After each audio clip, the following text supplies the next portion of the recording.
Welcome to Hollywood.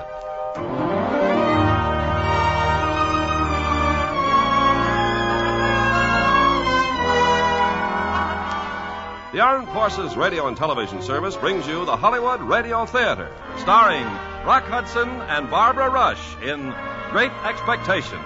Ladies and gentlemen, your producer, Mr. Irving Cummings.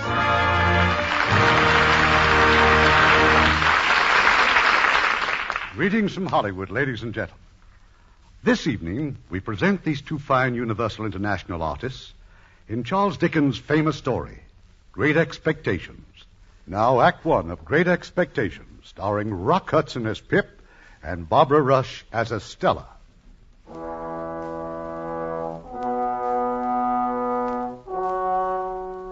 This dark and tangled narrative has its beginning in the year 1821. I was 12 years of age, living in the south of England with my sister and her husband. Late, one gusty autumn afternoon, I visited the village churchyard where my mother and father are buried. Suddenly, from behind one of the tombstones... Keep still, you little devil, or I'll cut your throat. He was looming over me, huge and horrible, his great wrists shackled in a chain, an escaped convict. Tell us your name, quick. Pip, sir. You're lying, that's no name. Oh, it is, sir. Pirrip, it really is, but they call me Pip. Show us where you live. 3 miles, sir, across the marshes. Where's your father? Yes, sir, this is his grave. Your mother? Here, too, sir. Who do you live with, then? Supposing you're kindly let live, which I ain't made up my mind about yet. With my sister, sir. Mrs. Joe Gargery, wife of Joe Gargery, the blacksmith. Blacksmith, eh? You know what a file looks like? A file? Yes, sir. Do you know what whittles is? Yes, sir, food, sir. And you get me a file and you get me whittles, or I'll have your heart and liver out. Try, sir. And you'll bring them whittles and that file to me in this churchyard tomorrow morning at daylight. Yes, sir. And never a word of having seen such a person as me. No, sir. There's another man hid with me around here. He has a secret way of getting at a boy and tearing him wide open.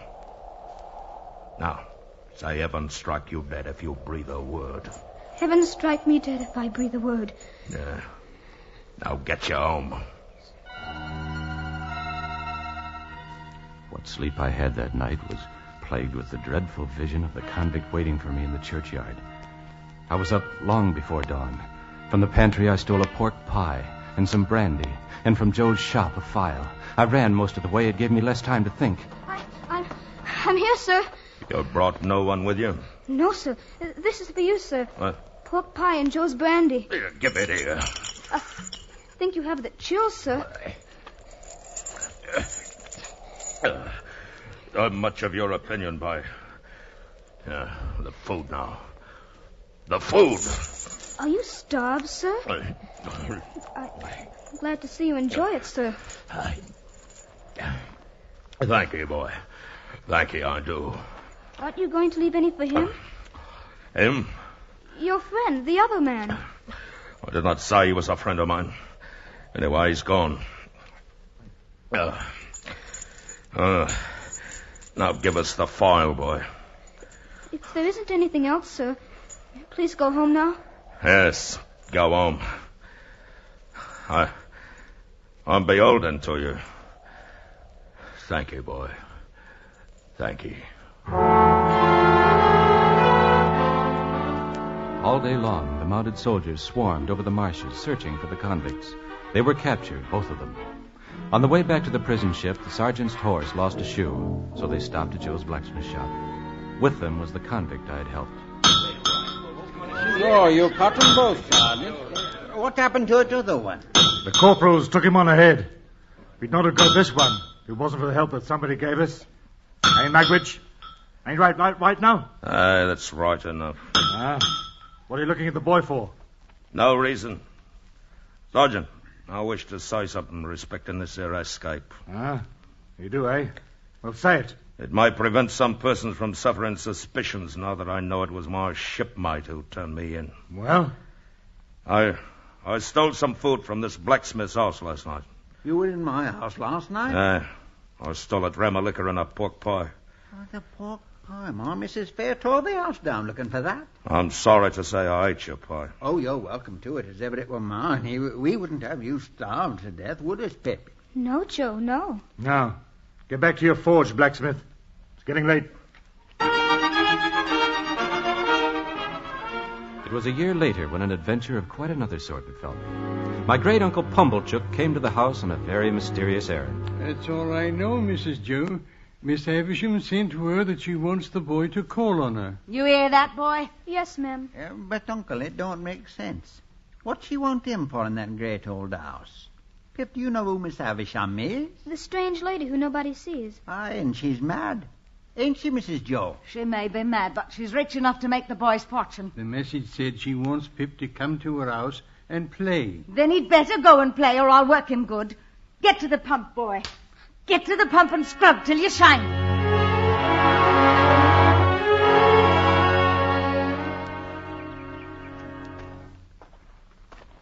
There's the fine big gate, grandnavy. So ring the bell. Ring it, boy. What name? Pumblechook. Quite right. She's coming. It's a girl. First girl you've ever seen, is it? No, sir. Then restrain your observations, sir, till invited. This is Pip, young lady. So this is Pip, is it? Come in, Pip. Not you. Only him. Eh? Not me. Go away. Come along, boy.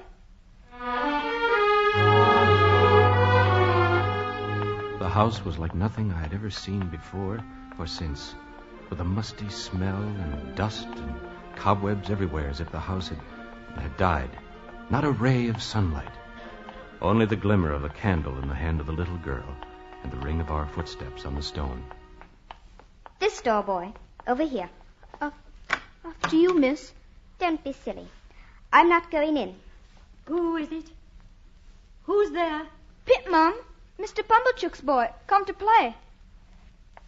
Let me look at you. Well, you aren't afraid of a woman who has never seen the sun since before you were born? No, Miss Havisham. Look at my hand. What do I touch when I put my hand here? Your heart. Broken. My broken heart. Sometimes I have sick fancies, boy. And I have had a fancy that I would like to see someone play. Well, play. Play. Estella, come here, play with this boy. With him, a common labouring boy? Look at his boots. You can break his heart, Estella. Boy, play cards with her. Here. Cards. Deal the cards, boy. Yes, miss. What coarse hands. Sorry, miss. Now look what you've done. You've dropped the cards. Excuse me, I'll pick them up. You stupid, clumsy, labouring boy. She has many hard things to say of you, Pip. Have you nothing to say of her? I think she is very insulting. Anything else? I think she is very pretty. Anything else? I think I should like to go home now. And never see her again, even though she is so pretty. I'm not sure that I shouldn't like to see her again, but I think I should like to go home now. You shall go home in time. Play the game out.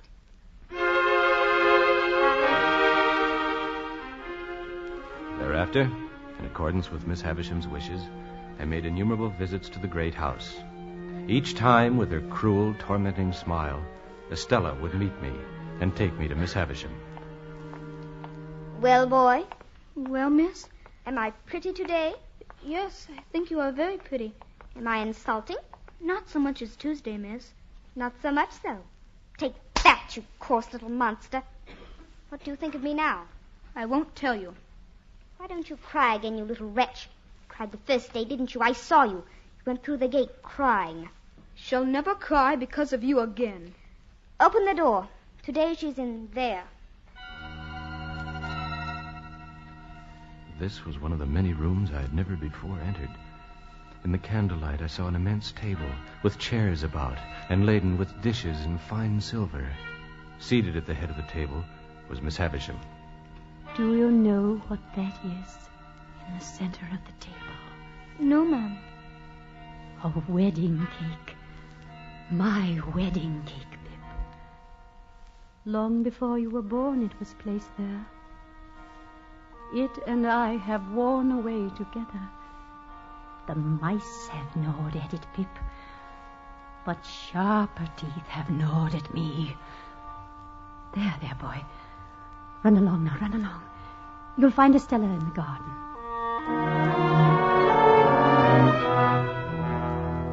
Estella was not in the garden. A boy was there, a stranger, stripped to the waist. He said Estella had sent for him to fight me and teach me manners. So I fought with him, and cut his eye and sent his nose to bleeding. He was very gracious about it. Well, you won all right. Fight's over. Can't I help you? I didn't mean to. No, thanks. I'm tip-top. Can't understand how you did it, though. You're leaving? Oh, yes. No point in staying now, is there? Good afternoon, then. Same to you. Boy, Where are you? over here and don't ask. When I call you, come. Yes, miss. You whipped the village boy, I had no wish to fight at all. but you whipped him. So you may kiss me. Thank you. Go home. It's no use. You'll never become a gentleman. I would never be a gentleman any more than I could give up running to Miss Havisham's every time she gave me leave to do so. And each time Estella hovered about. But never again did she tell me I might kiss her. I hate you, boy. I hate you. My admiration of her knew no bounds, and scarcely a night went by without my falling asleep with the image of her lovely face before my eyes. Then came a day when I went to Havisham House with slow feet and heavy heart. Can't come to see you anymore, Miss Havisham. I've heard the news, Pip. Your sister has died. Yes. She treated you miserably. You'll do better without her. But I have to help Joe now, Miss Havisham, at the forge. An apprentice blacksmith? You? Yes, Miss Havisham. Since this is your last visit, here, some golden sovereigns. Thank you. You've earned them well. Thank you. Estella, show the boy out. Goodbye, Miss Havisham. I heard what you told her. You had better say goodbye to me, too, because I'm going away. Going away? To France, to be educated. France? Well, aren't you sorry I'm going? Yes, Estella. Very sorry. Well, who have we here? A boy, Mr. Jaggers. A boy? From the neighborhood, eh? Yes, sir. Miss Havisham sent for me, sir. Well, behave yourself then. I have a pretty large experience of boys, and you're a bad lot of fellows. Miss, I shall talk to you about your passage to France. I'll be right there, Mr. Jaggers. I wish I knew when you were coming back, Estella. And I wish... Well, what do you wish? I could kiss you goodbye. We'll try it and see what happens. Thank you. Thank you. Blacksmith.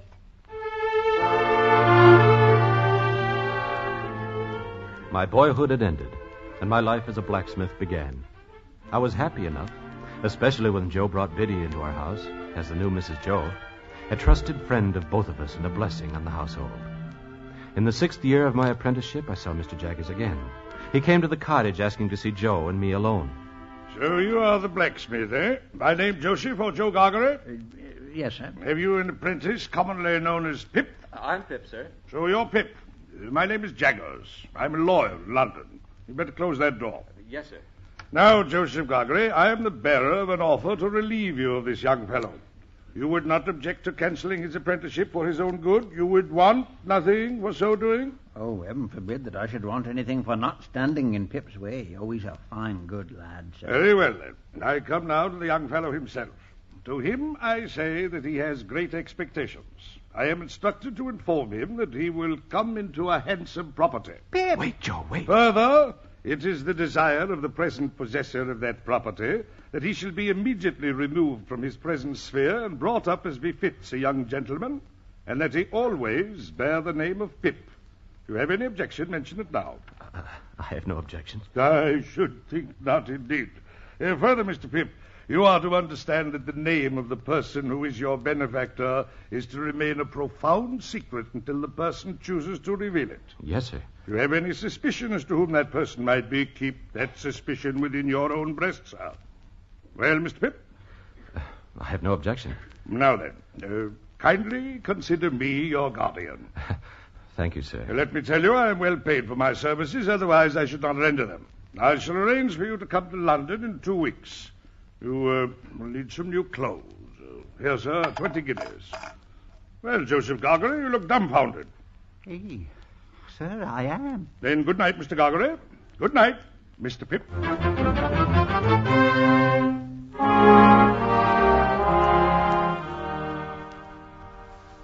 Since I start for London tomorrow, Miss Havisham, I thought you would kindly not mind my taking leave of you. Well, Pip.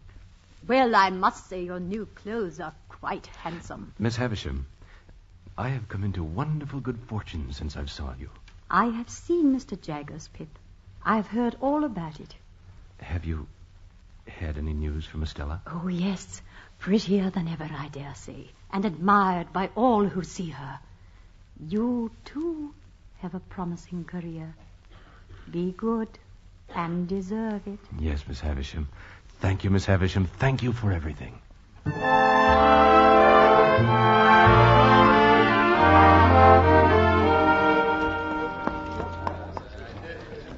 Goodbye, Joe. Goodbye, Biddy. God bless you, dear old Pip. God bless you. Take care, boy. Take good care. One day I'll come and see you in London, Pip. What larks, eh? Goodbye.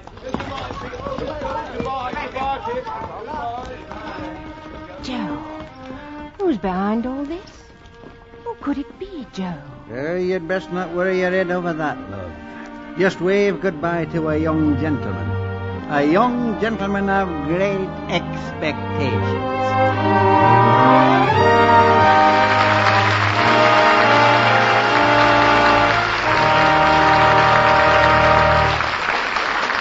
You'll hear Act Two of Great Expectations in a moment. You know, our servicemen overseas have a wonderful opportunity to observe new customs and traditions. And they find, too, that these ideas of other people aren't so strange after all. Take, for example, the foods that people eat or don't eat. Among many people, the eating of beef or pork is absolutely taboo. Among others, any flesh may be eaten except that from animals with cloved hooves. Some groups will eat fish only if they have scales. Everybody has his favorite food, too, such delicacies as fish heads in Japan, frog's legs in France, or pig's knuckles in Germany. Well, these things might sound strange, but as our servicemen have observed, there are reasons for them. The reasons may be religious, as in the case of not eating pork, or they may be based on dietary rules from the standpoint of health. We have the same thing in our own culture. You like a big stack of hotcakes for breakfast covered with plenty of melted butter and maple syrup. But your wife finds she can lose a couple of pounds where it counts by eating a half a grapefruit and a cup of black coffee. Then we have our food faddists, the people who advise wheat germ or stone ground flour or a big helping of blackstrap molasses. If it makes them feel better, then that's the right diet for them. You can add to the list the thousands of vegetarians. They get along fine without T-bone steaks. And many of our religious groups follow certain rules as regards food. The Orthodox Jews refrain from eating pork products.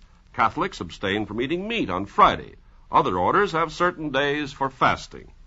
Well, what is true about food habits around the world is true also of other customs and traditions. The way of doing things may be different, but the ideals are the same. And they're important to the people who follow them. Our servicemen are helping to maintain goodwill by observing the customs of other people in other lands. Now, our producer, Mr. Cummings. Act Two of Great Expectations, starring Rock Hudson as Pip and Barbara Rush as Estella.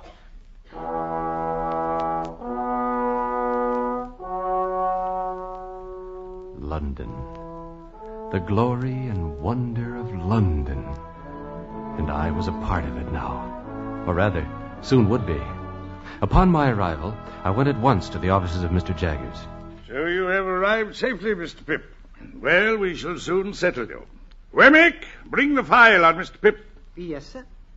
You are scrutinizing my office, Mr. Pip. Oh, I beg your pardon, sir. Those clay masks that you see on the wall, they are death masks, Mr. Pip.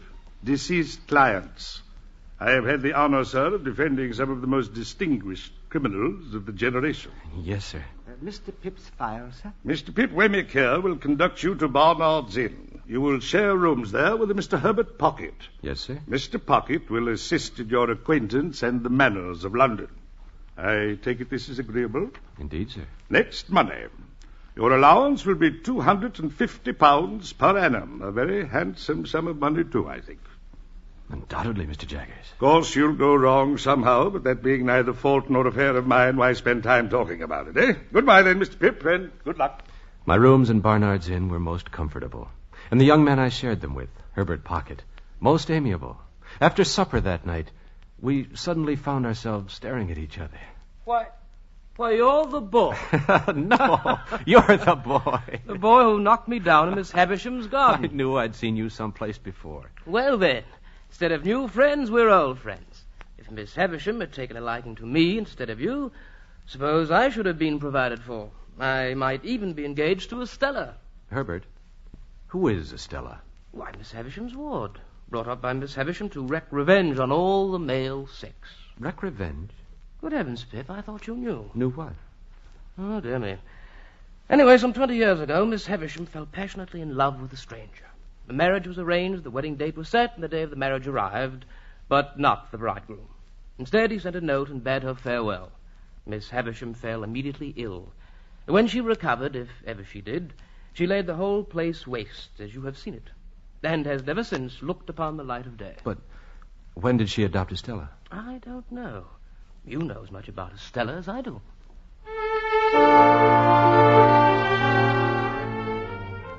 If I learned little from Herbert about Estella, I learned a great deal of the art of being a useless young gentleman. On my 21st birthday, Mr. Jaggers, my guardian, sent for me.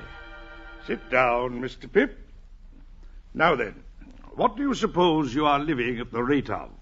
The rate of, Mr. Jaggers? The rate of. I'm afraid I'm not able to answer that. I thought so.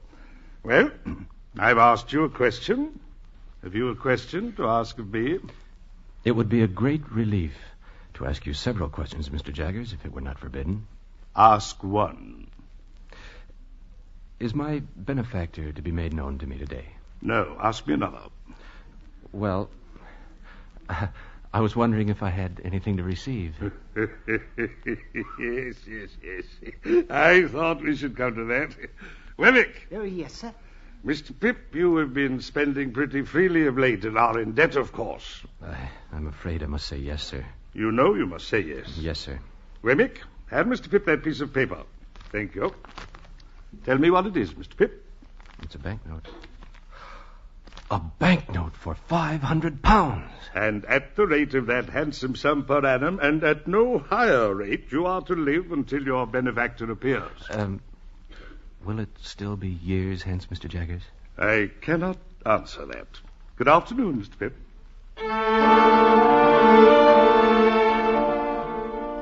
It was soon after that Joe Gargery wrote me a letter. He was coming to London. Of a sudden, I realized I was ashamed of Joe. In trying to become a gentleman, I had succeeded only in becoming a snob. Pip, lad, look, Pip, I've been here all day, sir, and Joe, how can you call me sir? You treated me fine, sir, but Pip, I don't belong here. I wouldn't have come except Miss Havisham sent me. Miss Havisham? Would you tell Mr. Pip, she says, that I wish to see him for I have something to disclose to him. Well, I've now concluded, sir, and Pip. You're going, Joe? Pip, old chap, you and me's not two figures to be seen together in London. I'm wrong away from it, Forge. You may stay the night if you wish. No. God bless you, dear old Pip, old chap. God bless you. The next day, I presented myself once again at Havisham House. Pip, come in, Pip. How good to see you. How do you do, Miss Havisham? Well, have you no eyes but for me? Look about you. Estella. Good afternoon, Pip. What a wonderful surprise and pleasure. You will both have a lot to say to each other. Go out in the garden, both of you.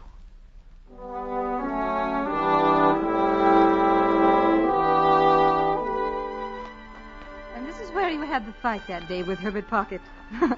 I enjoyed that battle very much. You rewarded me very much. Did I? Don't you remember? No. Do you remember? No, I don't. Do you remember the first time I came here? The time you made me cry. I made you cry. You don't remember? You meant nothing to me. Why should I remember? Oh, you must realize, Pip, that I have no heart. Perhaps that's why I have no memory. No one looking at you could believe that, Estella. No sympathy, no feelings. And if we are to be thrown together, you had better believe that at once. I cannot believe it. Well, at any rate, it's said, so don't expect too much of me. Come, Pip, we'll walk once more around the garden.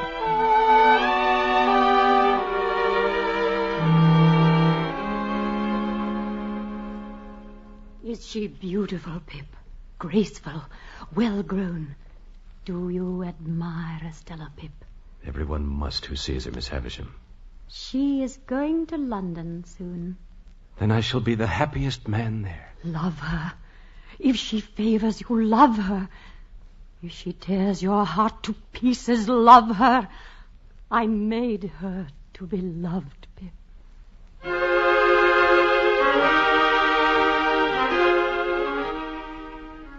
I called briefly upon Joe and Biddy and returned to London.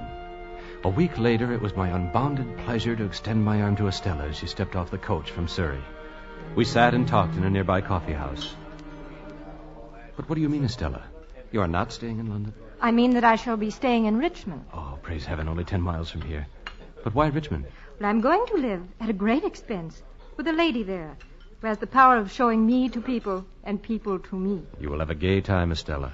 Well, it is a part of Miss Havisham's plan for me. Oh, but I cannot take great pleasure, Pip, in events I do not shape. But I will try to be beautiful and gay and obedient. Will you always be a part of Miss Havisham's plan? And do you thrive with Mr. Pocket, Pip? Stella, I asked if you will always be a part. And I asked, do you thrive with Mr. Pocket? Well, it's pleasant enough. At least it's... Yes? As pleasant as anywhere away from you.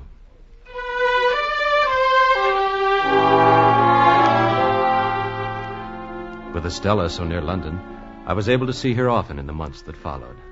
But I was only one of the many admirers. One winter's night, Estella's patroness gave a ball. You danced beautifully, Pip. I'm sorry now I've promised the polka to Mr. Drummel. Drummel? He never takes his eyes off you. Look at him. Is there anything about Drummel that I need to look at? That's a question I've wanted to ask you for weeks. Ever since he started hovering over you. All sorts of ugly creatures hover about a lighted candle. Can the candle help it? It makes me wretched, Estella. You give him looks and smiles such as you never give me. Do you want me then to deceive and entrap you? Do you deceive and entrap him, Estella? Yes, and many others, Pip. All of them but you.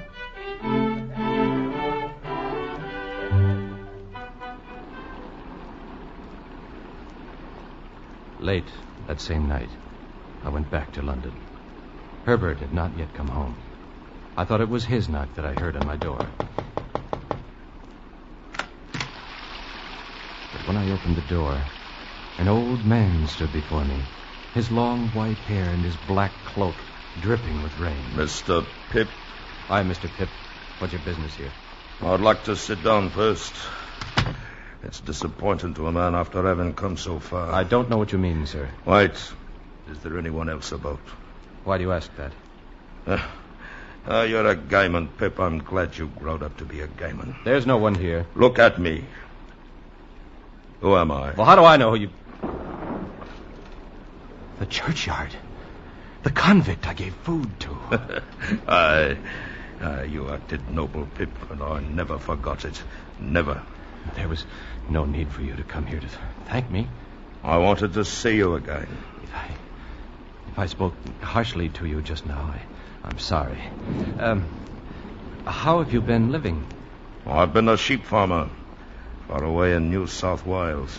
I hope you've done well. I've done wonderful well. Me, an escaped convict. I'm very glad. I hope to hear you say so, dear boy. You've done well, too, eh? Quite well. I've been chosen to succeed to some property. May I ask what property? I don't know. May I ask whose property? I don't know that either. Could I make a guess, I wonder, at your income since you've come of age, Say, £500? Yes, but... And your guardian, could it be he's a lawyer, Pip? As to the first letter of that lawyer's name now, would it be J? How do you know this? As to the employer of that lawyer whose name begins with J and might be Jaggers. You. It's you. Aye, dear boy. Yes, Pip, it's me what's done it. You give me your hand, Pip. Let me hold it. I swore that time, sure as I'd ever escape again and earn a guinea, that guinea should go to you. That there hunted dog, what you kept life in, got his head so high that he could make a gentleman. And Pip, you're him. Didn't you ever think it might be me? No, never. No one else. Oh, Miss Havisham, perhaps. No one else, dear boy. Single-handed. Your second father, Pip. Me.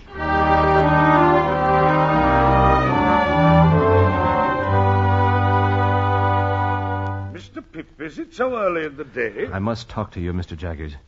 Alone. Molly? Yes, sir. Get out. I said get out. Clean up later on. I'll get out, sir. Who was that woman? I've never seen her here before. She's been here before. For years, Mr. Pip. I once saved her from the hangman. Now she cleans my office. Well? Mr. Jaggers, last night I had a caller. I want to assure myself that what I've been told is true. Did you say told or informed? Told would imply verbal communication. You can't have verbal communication with a man, for example, in New South Wales. I will say informed, then. I have been informed by a person named Abel Magwitch that he is the benefactor so long unknown to me. That is the man in New South Wales. Well, wherever he is. I've always supposed it was Miss Havisham. Well, have you now? Why? Not a particle of evidence, Pip. Take nothing on supposition. Take everything on evidence. Well, you have nothing more to say. I will say this. I think you should know that I communicated with Mr. Abel Magwitch in New South Wales, reminding him that if he should ever set foot again in this country, he would be liable to immediate execution. Take a look out that window, Pip.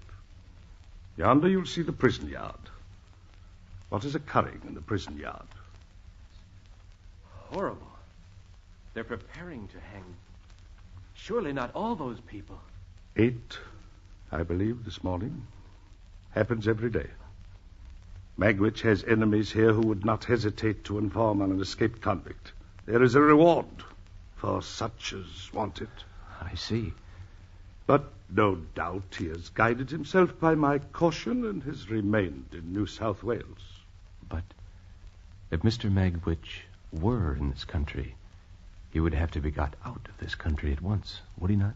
If he were here, and anyone cared about him, yes, at once. Then what has to be done must be done. Good day, Mr. Jaggers.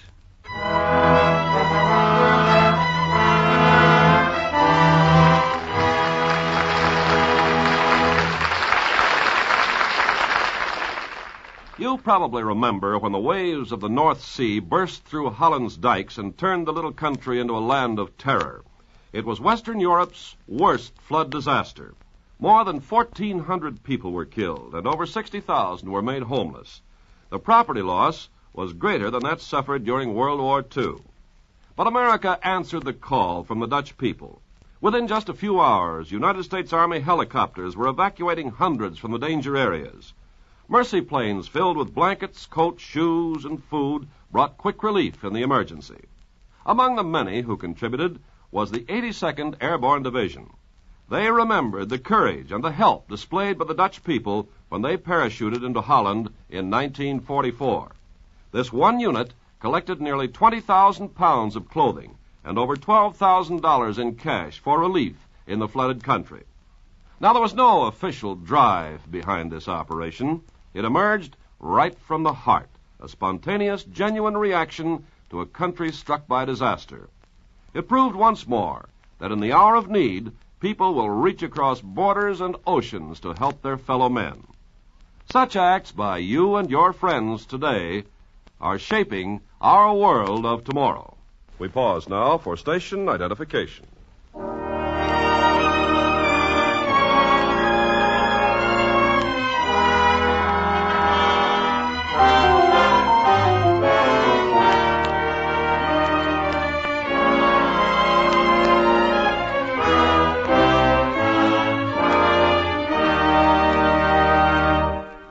curtain rises on Act 3 of Great Expectations, starring Rock Hudson as Pip and Barbara Rush as Estella.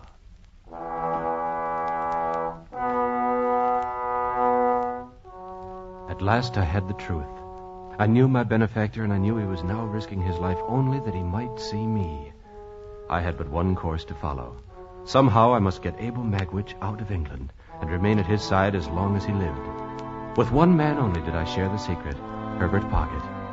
Leaving him to share Mr. Magwitch, I sought Estella. I found her at Havisham House. We have company, Miss Havisham. Look. Pip! And what brings you here, Mr. Pip, so glumly? I have found out who my benefactor is, Miss Havisham. I am as unhappy as ever you could have wished me to be. Well, who is he? It is not for me to say. Well, then. When Mr. Jaggers... Mr. Jaggers had nothing to do with it. His being my lawyer and the lawyer of your patron is coincidence. Yet for all this time, you've led me on. Yes, I led you on.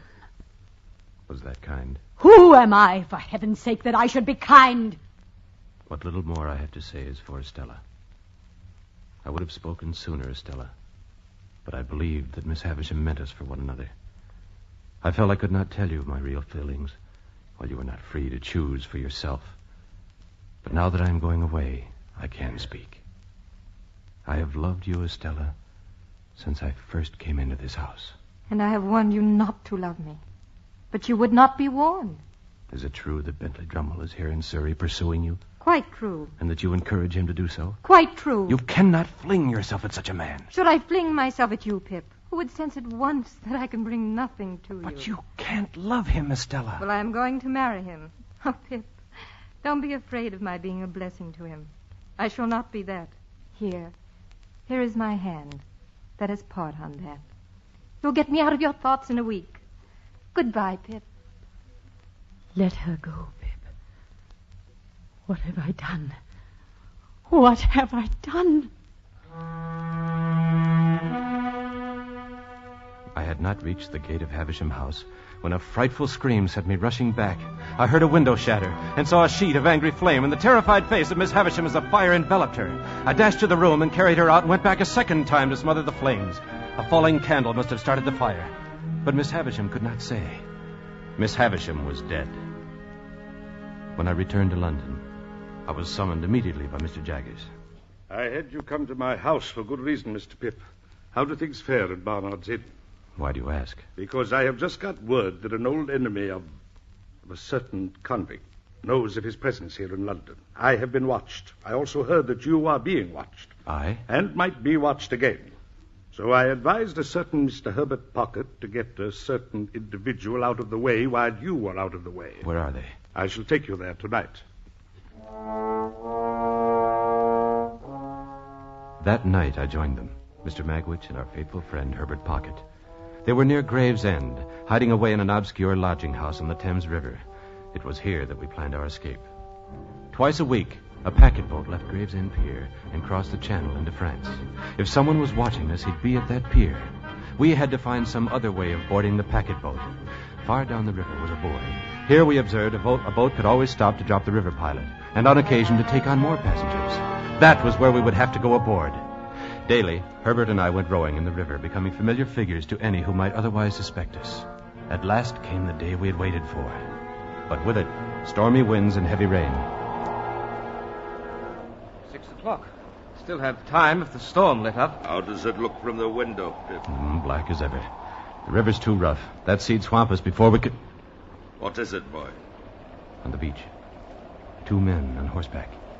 They're looking at this house. They're taking notes. No, stay where you are. Police? I can't say. I think so. Wait. They're going now. They're walking their horses. This way? No, toward town. They can't be too sure of themselves if they'd go at a gallop. Storm or no storm, get ready, sir. We're rowing out this morning.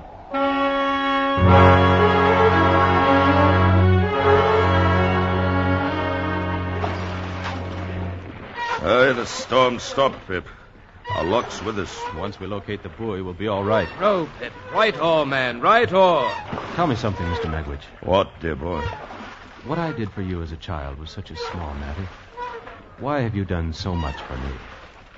I had a child of my own once, Pip. The little girl who I loved and lost. What happened to her? I don't know. But when on those lone, shivering marshes a boy was kind to a half-starved convict, that boy took the place of the child he'd lost. There's the buoy, Pip. Straight ahead. We've made it. There's another boat already there. A dory. Hold your oars, Herbert. Sighted us, Pip. Who could it be? We'll not wait to find out. Swing around. Don't answer.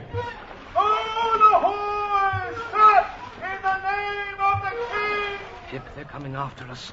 You have an escaped convict there! I call upon him to surrender, and you to assist! We'll head for the fog bank, Herbert. We can still lose them. Stop! In the name of the king! Stop! There were 4 men at the oars of the dory. It was just a matter of time before they'd be upon us. Then, through the fog, we heard the engines of the packet boat. It was bearing straight down upon us. There was one desperate chance to take. Row straight for the steamer in the hope our pursuers, fearful of being run down, would rest their oars. But if they too heard the ship, it deterred them not 1 instant. They were not 10 feet from it when the packet boat leaped from the mist and crushed us both to splitters.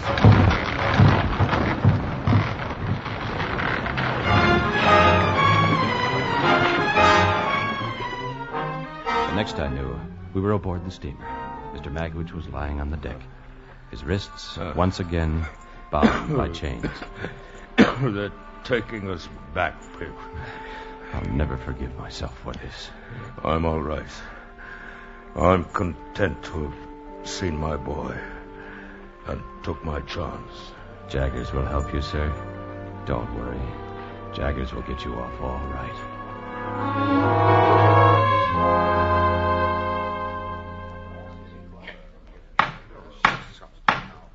The prisoner at the bar will stand and come forward. Mr. Jaggers. The law is the law, Mr. Pip. We have been defeated. Abel Magwitch, the sentence of the court is that you shall be taken hence to the place of execution, and there hanged by the neck until you are dead.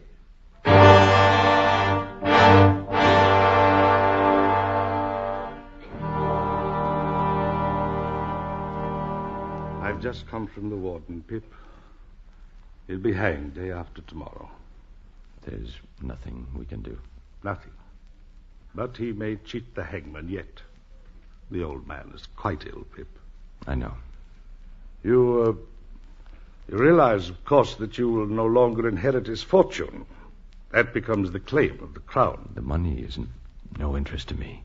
If you had been a blood relation, it might have been different. But it is not different. You mean if he had a child, the money might go to the child? The money might go to the child. There was a child, Mr. Jaggers. I know there was. And what is more, you know it too. Pip, sit down. I'm going to put a case to you. Put the case that a woman is charged with a murder. Put the case that this woman has a child whose father is a convict. Go on. Now put the case that this woman's legal advisor knows an eccentric and very rich lady who is about to adopt a little girl. You understand, Mr. Pip? No admissions, but do you understand? I understand, but I can hardly believe it. Ring that bell. Observe who comes in. Yes, sir. Some fresh water in the basin, Molly. I shall wash before dining. Yes, sir. Well, Pip, would you hazard a statement? If I am in my right mind, if that woman you call Molly is Estella's mother, then this legal advisor you mentioned will have a lot to answer for. Now, put the case of this legal advisor, who has often seen children tried at the criminal bar. Put the case that he's known them to be habitually imprisoned, whipped and cast out, qualified in all ways for the hangman and growing up to be hanged. Put the case that here was one pretty little child out of all that miserable heap that could be saved. Put that last case to yourself very carefully. I do, Mr. Jaggers. Did the legal advisor do right? He did right. Does Estella know? You mean, does the little girl know? No, she does not know. She must never be told. As to her claim to her father's property, the legal advisor must use his own judgment. which he is in the process of arriving at and will, in due course of time, use. Meanwhile, you will find the child's father in the prison infirmary.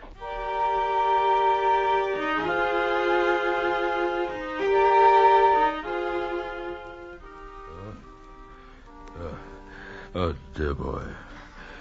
Oh, I thought you wasn't coming. Yet somehow I knew that you would. I've been waiting permission from the warden. Oh, God bless you, Pip. You've never deserted me. And what's best of all, you've been more comfort to me since I was under this dark cloud than when the sun shone. That's best of all. Are you in pain, sir? I don't complain of none, dear boy. I have something to say to you. Can you understand me?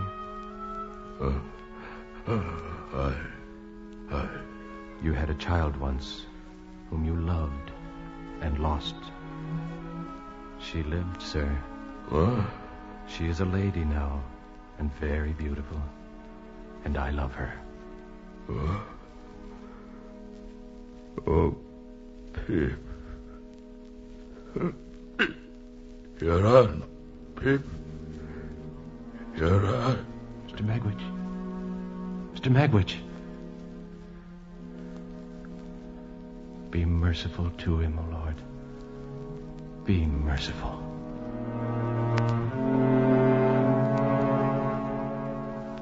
Abel Magwitch died in my arms. I remember walking back to Mr. Jagger's office and suddenly finding the room spinning before my eyes and my legs turning to water. When my senses returned, I was in my boyhood room, and Joe Gargery was smiling over me. You betcha, Pip. Your fever's gone, old chap. Joe. It is Joe. Which it are, old chap? I'm in your house, Joe. 3 weeks and more, Pip, and almost dead. We brought you home, dear old Pip, old chap, Biddy and me. After the way I turned from you. You break my heart, Joe. Ever the best of friends, Pip, come what may. Soon you'll be well again, and then, coo, what larks, eh? Biddy. Right, dear Pip, dear. You have the best husband in the world, Biddy. And Joe, the best wife. Which I know, Pip, old chap, which I know. One day you'll marry too, Pip. No, Biddy. I don't think so. You still fret for her, Estella. I think of her. But that poor dream has all gone by.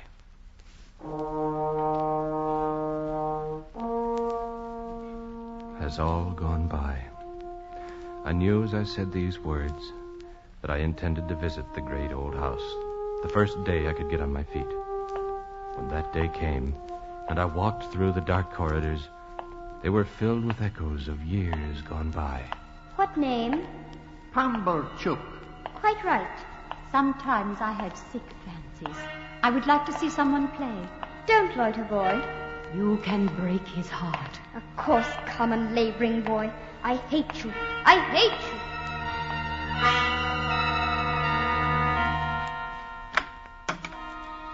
I opened the door of Miss Havisham's room. For one frantic moment, I thought I saw her there. Miss Havisham sitting in her chair. Come in, Pip. Estella. Estella.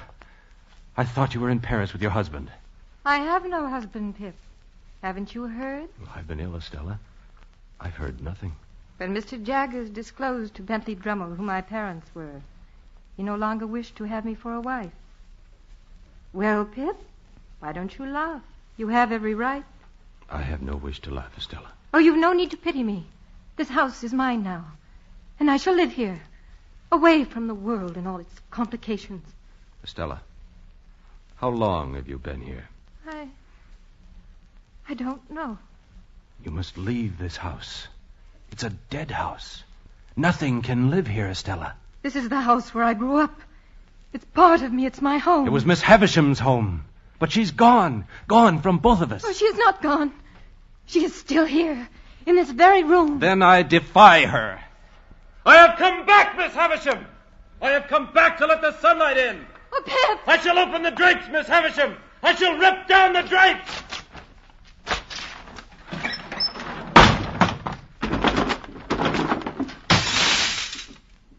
There is sunshine in your house again, Miss Havisham. The sunlight is streaming through. Oh, Stella. Oh, my God. Oh, Pip. I'm afraid. Look at me. We will start again, Estella. Together. Come with me, Estella. Out, into the sunlight.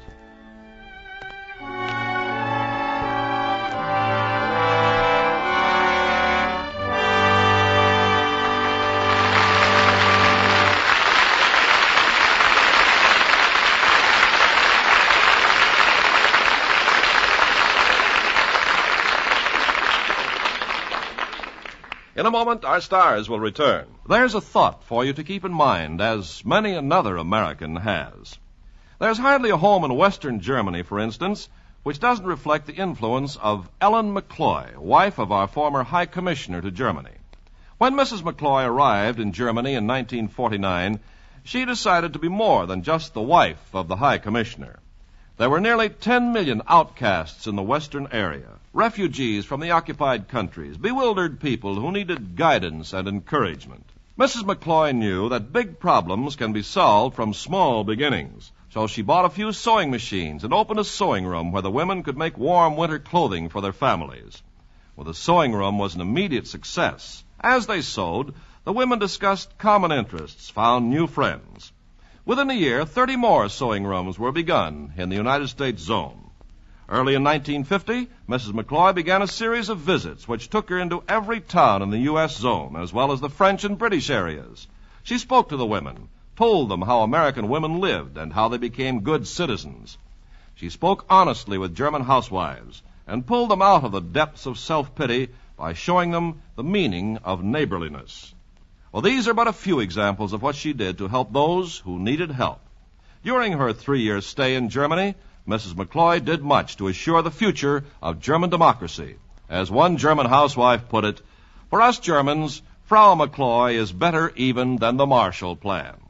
Yes, Ellen McCloy had proved that by helping others, you help your country. Now, here's Mr. Cummings with our stars. And now that they've fulfilled our great expectations, Rock Hudson and Barbara Rush take a bow.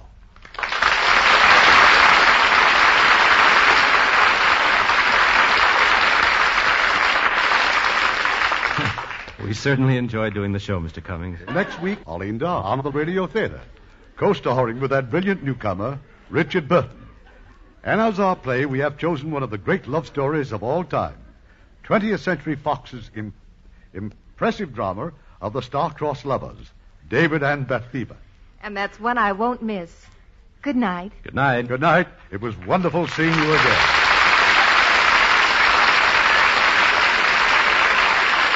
Heard in our cast tonight were Bill Conrad as Magwitch, Jeanette Nolan as Miss Havisham, Alan Reed as Jaggers, Peter Voltrian as Pip as a child, Susan Seaforth as Estella as a child, Christopher Cook as Herbert as a child, Parley Bear as Joel, and Bibi Janis, Jimmy McCallion, Lillian Bayef, Norman Field, Howard McNair, Leo Britt, and Eddie Marr.